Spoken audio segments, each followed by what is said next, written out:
ఒక ఒక తమ్ముడు ఒక మంచి పాట రాసి పంపిండా రేవంత్ రెడ్డి మీద ఒక మంచి పాట రాసి పంపిండు. ఏందంటే ఇది పేరడి. ఇది పేరడి. ఇదే. ఇది 3 రంగుల జెండా బట్టి పాటకు పేరడి. ఇది చేపిస్తే బాగుంటది. ఇగో ఇదేందంటే 3 రంగుల జెండా బట్టి నక్కవోలే కదిలినాడు అగ్గరో కాంగ్రెసు కన్నింగు మన రేవంతన్న నీతి లేని వీడే మునగాడు పంట భూముల పీడవుతాడు. పీడలు ఉంటాయి కదా పురుగులు.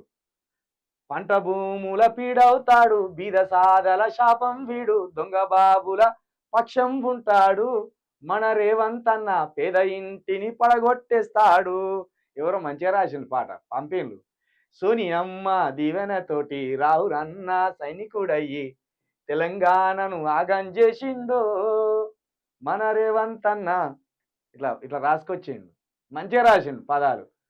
దగాలెన్నో చేసినాడు దగాలెన్నో చేసిండు గాని దొరకలేదు రేవంతన్న అంతకంతా ఎత్తుకు ఎదిగిండో అసలాట ఇప్పుడే మొదలు పెట్టిండో ఒక్కనాడు ఊకోలేదు ఒక్కడయ్యి దోచినాడు అందుకే గుంపు మేస్త్రి అయ్యిండో అన్న అడవిరా బంధులా ఎదిగిండో. ఎంత బాగా రాసింది తమ్ముడు. అమరవీరుల త్యాగం చూపి అమ్మ బలిదేవత చలువతోటి వచ్చిన మన తెలంగాణనే భిక్షాబట్టి దేయి అంటుండో. అబద్ధాలు ఆడేటోడు అభివృద్ధిని ఆపేటోడు ఆనాటి రోజులు తెస్తాడో మన ఆశలన్నీ ఆర్పే నాయకుడో. దోపిడీ రాజ్యం మళ్ళీ రేవంత్ వల్లే సాధ్యం. మన వంతుగా అన్నను తరిమేద్దాం మన ఉద్యమానికి సిద్ధం అయిపోదాం. తెలంగాణకు శని బిడ్డ మరవబోదు నిన్ని గడ్డ జై జై జై రేవంత్ అన్న. ఇట్లా రాసుకొచ్చిండు. ఎవడి తమ్ముడు పేరేదో రాసుకొచ్చిండు కింద. ఇట్లు మామిడి ప్రవీణ్ నల్గొండ. సూపర్ తమ్ముడు, బాగా రాసినావు. ఎంత బాగా రాసినావు. దీన్ని పేరడి సాంగ్గా చేపియారు. అది మరి మంచిగా ఉంటుంది. ఇలా మంచిగా పాడొచ్చిన వాళ్ళు ఉంటే ఎంత బాగా రాసిండు. ఇక్కడ మంచి పదం ఎన్నుకున్నాడు వాడు. ఎన్నుకున్నాడే 3 రంగుల జెండా బట్టి నక్కవోలే కదిలినాడు అగ్గరో కాంగ్రెసు కన్నింగు.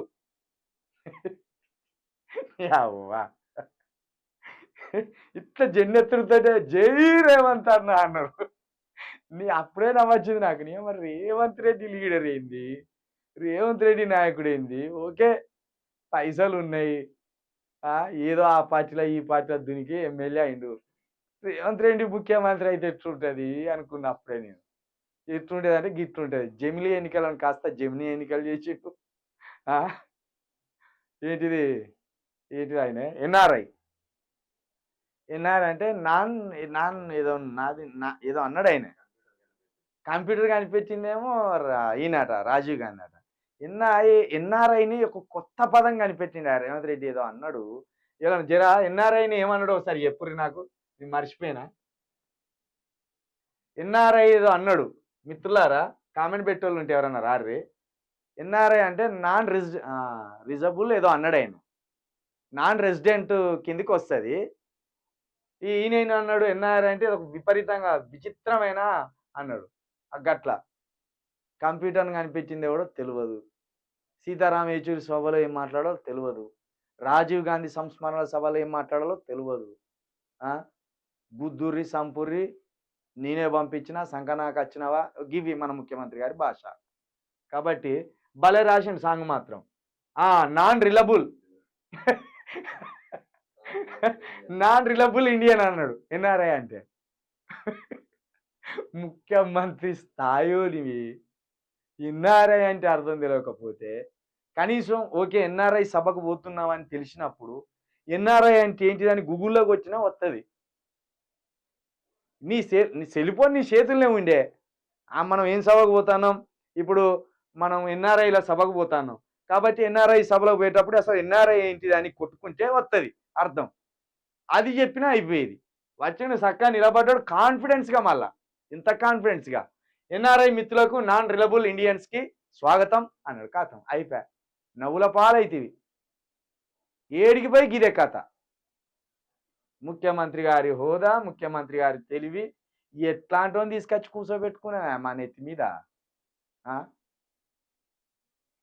ఎట్లాంటి తీసుకొచ్చుకొని కూర్చోబెట్టుకున్నాం.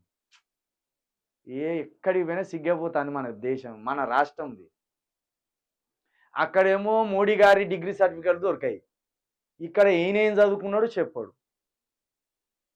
మోడీ గారికి అంతకు దగ్గర గంతగా లెక్కనే ఉన్నాడు, అందుకే ఇద్దరు బడే బాయ్ అన్నారు, చోటే బాయ్ అనిపించుకున్నారు. అంతకు దగ్గర బొంతలైండు. గదే మంచిగా రాసుకొచ్చింది, నాన్ రిలబుల్ ఇండియన్స్. వారే వా, నాన్ రిలబుల్ ఇండియన్స్.